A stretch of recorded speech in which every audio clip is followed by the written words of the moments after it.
I came home from a rodeo in Amarillo expecting to feed my horses, crack open a beer, and sit on my porch like I'd done 1,000 times before. Instead, I found out an entire gated neighborhood had buried their sewer line under my ranch without asking me, without paying me, without even thinking I'd notice. And the wildest part is, by the time it was over, those people were basically paying me every month just to flush their toilets. Now, if you've never lived out in West Texas, you probably think land disputes are all cowboy movie stuff. Old men arguing over fences and cattle wandering through broken gates. But out where I live, land is personal. My grandfather used to say a man's land remembers everything. Every drought, every storm, every handshake, and every betrayal. That ranch had been in my family since 1952. 72 acres outside a little town called Blackwater Ridge, nothing fancy, just open pasture, mesquite trees, a creek that only behaved half the year, and an old red barn my granddad built with his own hands after coming home from Korea. I still remember being 8 years old, sitting in that barn while he sharpened tools and told me, "Never let anybody take from you what they didn't earn." At the time I thought he was talking about cattle. Turns out he meant people in general. See, over the years, the town changed. Developers started creeping farther out from Dallas, buying up cheap land, and turning cattle fields into these polished little suburban kingdoms with names like Silver Pines and River Glen Estates. Places with fake stone entrances, decorative windmills, and HOA boards full of people who thought owning cowboy boots made them ranchers.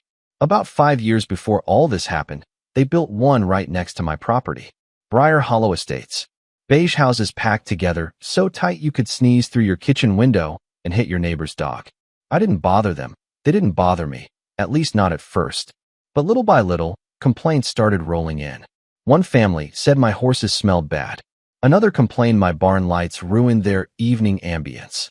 One woman actually came to my gate wearing yoga pants and holding a little white dog like it was royalty, asking if I could move the cows farther back because her children found them emotionally aggressive. I swear to God, I almost laughed myself unconscious right there in the driveway. Still, I kept things civil. My dad taught me a long time ago that peace and quiet are worth more than winning stupid arguments. So I smiled, nodded, and went back to minding my own business. Then came the rodeo weekend. I was gone 3 days, helping a buddy down in Amarillo with a livestock event. Nothing unusual. Before leaving, I checked my fences, filled the troughs, locked the barn, same routine I'd done for years. Everything looked normal when I pulled out Friday morning. But Sunday night, the second I turned onto my dirt road, something felt wrong. Maybe it was instinct. Maybe it was the headlights catching something they shouldn't have. I don't know. But halfway down the property line, I spotted tire tracks, huge ones, fresh and deep, cutting across my back pasture. Not truck tracks either, heavy equipment. My stomach tightened immediately. I parked near the barn and grabbed a flashlight. The farther I walked, the stranger it got. There were piles of fresh dirt pushed into long mounds like graves. Bright orange paint sprayed across the grass. Little survey flags fluttering in the wind. And then I saw the trench. It ran straight across my land toward Briar Hollow Estates. Deep enough to bury a man standing up. I just stood there for a second listening to the wind move through the grass because honestly, my brain didn't want to accept what my eyes were seeing. I climbed down into the trench and crouched near one section where the dirt looked loose. Then I grabbed a shovel from the ATV and started digging.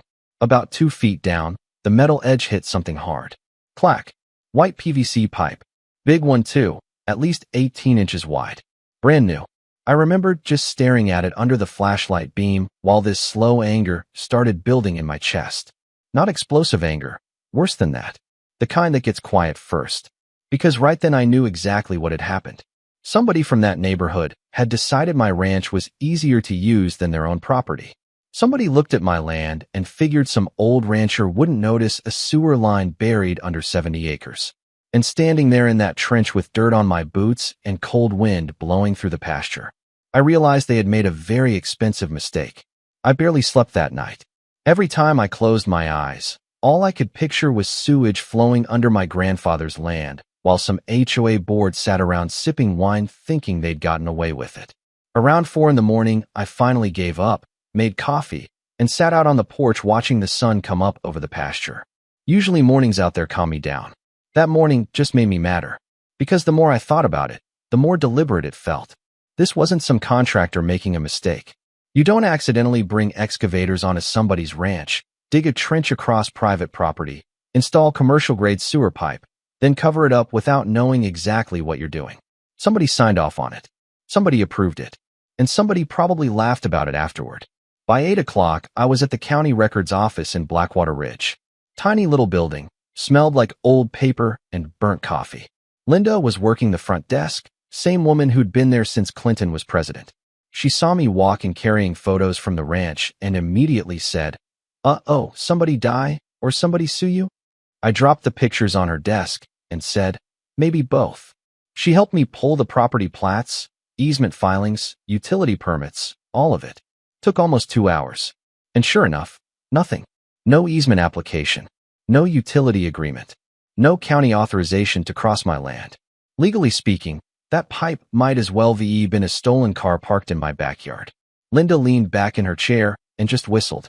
"Honey," she said, "if this is what I think it is, somebody's about to have a real bad month." Turns out Briar Hollow had been expanding fast. Too fast. Their sewer infrastructure couldn't handle the new homes, and the county had already denied one of their expansion requests because rerouting the lines properly would have cost a fortune. So instead of spending the money, somebody decided to cut straight through my ranch and hope nobody noticed. And honestly, if I'd been gone another month, I might never have found it. That's the part that still gets me. They were counting on me being invisible, counting on the old rancher minding his own business while they used his property like free real estate. I left the records office and drove straight to my attorney, an old friend named Walter Griggs. Walter was one of those dry West Texas lawyers who looked half asleep all the time until somebody mentioned litigation. Then suddenly, he came alive like a coyote smelling blood. I spread the photos across his desk and explained everything. Halfway through, he started grinning. By the end, he was laughing so hard he had to take his glasses off. "Son," he said, wiping tears from his eyes, "do you have any idea what these idiots just handed you?" I figured he meant a lawsuit. Maybe damages. Maybe a settlement. Walter shook his head. No, bigger than that. You don't sue them yet." "Why not?" I asked. "Because if you sue immediately, they'll panic, reroute the line, pay a fine, and move on. But right now," he leaned forward smiling like the devil himself, "right now, every toilet flush in that neighborhood depends on your goodwill." I'll admit it. Hearing that changed something in me. Up until then, I was angry. But now I started thinking strategically. Walter explained that because there was no easement, the HOA was exposed from every direction. Civil penalties, environmental violations, trespassing, unauthorized utility construction. If the county got involved before they fixed it, Briar Hollow could be facing millions in infrastructure replacement costs. And the timing couldn't have been worse for them because home sales in that subdivision were already slowing down. A public scandal about illegal sewer systems? That could tank property values overnight. "So what do we do?" I asked. Walter smiled. "We make ourselves indispensable." The following Thursday was the Briar Hollow monthly HOA board meeting. Walter told me not to warn them ahead of time. "Surprise is leverage," he said. So that evening I put on my clean pearl snap shirt, drove into Briar Hollow, and parked outside their clubhouse. You ever walk into a room where everybody immediately decides they don't like you? That's exactly what it felt like. The clubhouse looked like a furniture showroom pretending to be a luxury lodge. Fake stone fireplace, leather chairs nobody actually sat in, bowls of decorative pine cones. Around 12 people sat at a polished conference table discussing landscaping budgets like they were negotiating world peace. Then there was Carl Whitaker, HOA president. Late 50s, spray tan, expensive watch, smile so fake it looked painted on. Carl had always acted polite around me, but it was the kind of polite rich people use when they think you're beneath them. "Mr. Mercer," he said when I walked in, "this is a private meeting." I closed the door behind me and laid the survey photos across the table. "Good," I said. "Then we can discuss this privately." The room went quiet almost immediately. Carl looked down at the photos, and I watched the color leave his face in real time. Not all at once, slow, like somebody draining water from a sink. One of the board members whispered, "Oh my God." Carl recovered fast though, I'll give him that. Guys like him survive by pretending confidence even when they're drowning. He leaned back in his chair and gave me this little smirk. "I'm sure there's a reasonable explanation." "There better be." I said. Because from where I'm standing, your neighborhood buried an illegal sewer line across 72 acres of my property. One woman immediately started blaming contractors. Another guy said they assumed permits had already been approved. Carl kept trying to regain control of the room. Now let's not overreact, he said. This is community infrastructure. I laughed right in his face. Community infrastructure doesn't magically erase property law, Carl. Then I handed him copies of the county records. No easements, no permits, no approvals, just raw trespassing buried underground. The silence after that got heavy. You could hear the air conditioner humming. Somebody at the far end of the table quietly muttered, "We are screwed." Carl glared at him like he wanted to kill him. Then Carl turned back to me, trying one last time to posture his way out of it. "What exactly do you want here, Mr. Mercer?" And that right there was the moment everything shifted. Because suddenly the man who thought my ranch was disposable was asking me for terms. I looked around that room at all those expensive watches, perfect haircuts, and nervous faces, and honestly, I thought about my grandfather. About all the years my family protected that land, while people like this treated it like an obstacle. Then I sat down slowly, folded my hands, and said, "Here's what's going to happen." Nobody in that room moved. I had 12 pairs of eyes locked on me, and for the first time since walking into that clubhouse, Carl Whitaker stopped smiling. Not completely, just enough for me to see the panic underneath it. I slid a folder across the table toward him. Walter had prepared everything the night before, nice and clean, real professional looking. "You're going to lease the utility access from me," I said. "Long term." Carl opened the folder, skimmed the first page, and nearly choked. $10,000 a month, he snapped. "Are you insane?" I shrugged. "No, Carl. Insane would be digging a sewer trench across somebody else's ranch and hoping they never noticed." One of the board members, an older woman named Denise, grabbed the papers from him and started flipping through them. The farther she read, the wider she got. 50-year agreement, she whispered. "Automatic increases every 5 years. That's right," I said. "And if a payment is missed, the easement gets revoked immediately." Carl slammed the folder shut. "You can't blackmail us."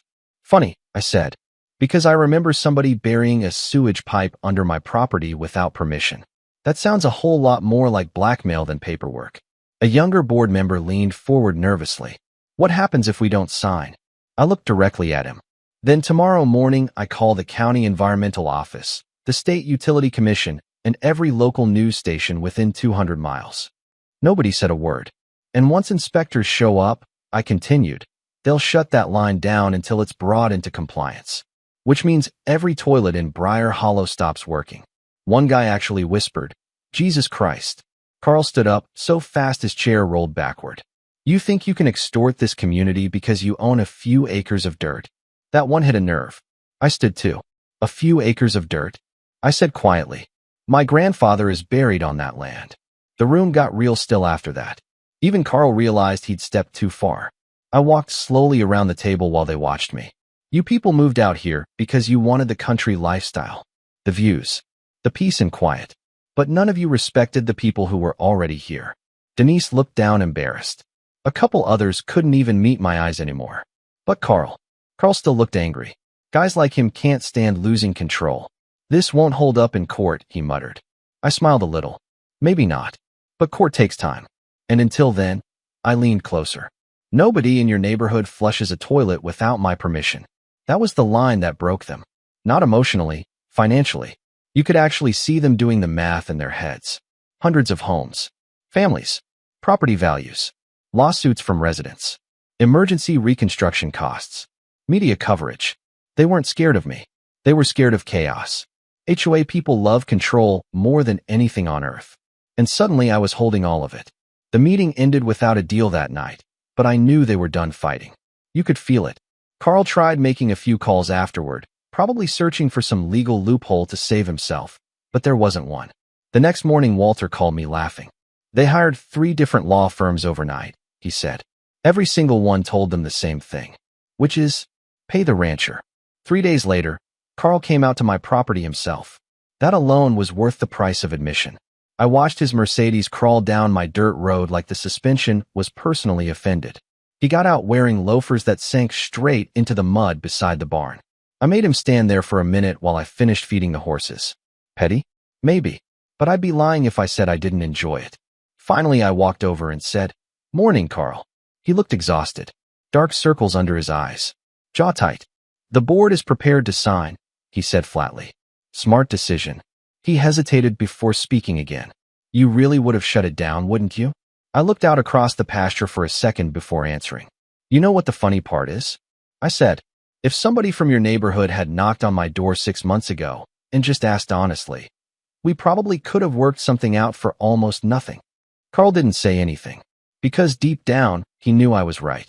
This whole mess happened because people with money sometimes mistake courtesy for weakness. They thought being rural meant being stupid.